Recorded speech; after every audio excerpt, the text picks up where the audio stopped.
Special pala si ate eh. Kasama ni Pixel. Salamat po. Marami. God bless. Salamat si ate Nicholas mo. At Merry Christmas ha. Christmas din. Yung tira dyan, sa Salamat ah. Ayan o. Salamat. Kompleto yan. Baba. Marami ka namang karne mamaya kakakain. Hindi ka nabibigyan ng pansit. Salamat ah. At nagpasalamat yung ating kaibigan ng kwan. At nabigyan natin ng Salamat. simple yung ano. At tuloy picture namin. At sabi niya. Pamigay ka na naman doon, sabi niya. Eh kasi galing ko ng ano, sa Maria, dyan sa San Jose, San Andres. Malasin lagi ko dyan eh. Maubo, nagkakita ko dyan. Pa-job na ako. Punta ka naman sa dyan. Sabi niya, kasi dyan. Magkuha ka ng pangalan dyan at pupuntahan ko. Kaya nagbigay ng 10 pupuntahan. Opo. Nakakailan na po kayong bahay? Ako pa lang, 3. Isa, 2. Basta yung 10 nakuha ko rito, kailangan mabigyan. Kapag hindi ko makita, uwi lang. Kasi iba ito. Kaya hindi na ako mabibigyan. Kaya, ano, hindi ko na mabibigyan niya. Babalik ka lang sa ibang araw. Opo. Para, may ilang taon na po kayo ito eh. 52 na po tayo. 50 Pero kapalo kayo. Opo. Anong kayo kapalo? Napapanood niyo yung vlog ko. Opo. Pero napapanood niyo, nakapalo tayo. Kaya, yung Warren Martin. Opo. Taga-Kadayakan din lang. Opo. Yung mga kwan, yung mga taga rito, napunta lang din sa Jaat. Opo. Ilan po anak nyo? Saan po? 3 po. Ayun yung mga apo po. Ito mga apo nyo nito. Opo. Ayun yung anak ko po. Grade 8 na po. Ang laki na.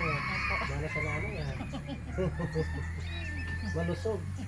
Pag malaki ang pinanggalingan, malaki rin daw ang mga anak. Mga lahi. Opo. Ayun, mister nyo po. Ayun yung may pinantahan po. Anong trabaho niya ngayon? Sa bundok lang po. Nagtukad po ng inyong niya. May sa bukid na lang. Opo. Yung nabaha po. Mayroon. Naanod po yung mga inyog. Kalahati na lang natira. May mamasada naman ngayon. May hirap ka rin mamasada. Wala na rin mapasada. Opo. Hirap ang buhay ngayon. Hindi ko po nagtipid. Wala eh. Mahirap panganapin ang pera. Ayaw nga po. Kahit anong kon mo, kumita ka man, sandali lang magasasan. Sandali lang. Sa pagkain lang. Sapat na. Wala nang matitira. Hanap uli. May matanong ako sa inyo lang. Kung sakaling nung dalaga kayo, ano po ang gusto yung balikan na masayang buhay yung kayo dalaga? Wala na yung nangyayari. Ay, yung kasama ko sa pamilya ko. Yung tatay nanay ko. Yung pamilya, yung magulang. Yun at yun ang gusto niya ate. Parang si ano din. Yung magulang niya, yun ang masayang buhay niya. Nakasama niya. Kasi pumaga po kami na ulila. Ilang taon po kayo na ulila? Bata pa lang pa ko, elementary pa lang. Elementary ka? Bata pa lang kayo na mga bata pa talaga na ulila na kayo sa amin.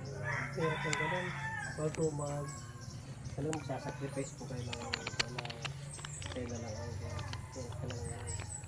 kaya pag gano'n, parang isipin paano ka magbubuhay, wala na yung magulang mo, kahirap lang yan wala kang masasabihan, kung kailangan mo sabihin sa magulang, wala lang, subukan mo na lang, iiyak mo na lang, gano'n na lang talaga. Bali yung nakasama mo na kahit paano, hindi mo lang kasama ng matagal. May ilang taon po kayo nang namatay? Yung nanay ko po, bata pa lang po ako, elementary pa lang po. Pero yung tatay ko, siya po ang maagang nauna kaysa sa nanay ko. Yung nanay ko kasi gagraduate na ako ng magdidibo na po ako nung nawala yung tatay, yung nanay ko. Yung tatay ko, elementary pa lang po. Hindi lang lubos ka rin po. Parehas ko Kami na lang po magkakapatid. Parehas ko na rin po, ilang lubos ka rin. Kaya po po lang pabusan yung gusto ko nito sa wala ka masabihin. Wala ka masabihan.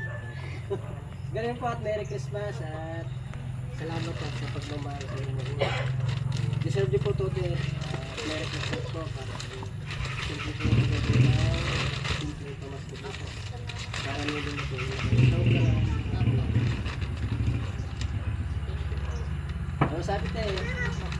Yun natin, nabigyan natin si ate. Followers pala natin ito. Kaya salamat din at nakita natin sa nakapalo pala sa atin. Yun lang guys. Napunta natin ng simpleng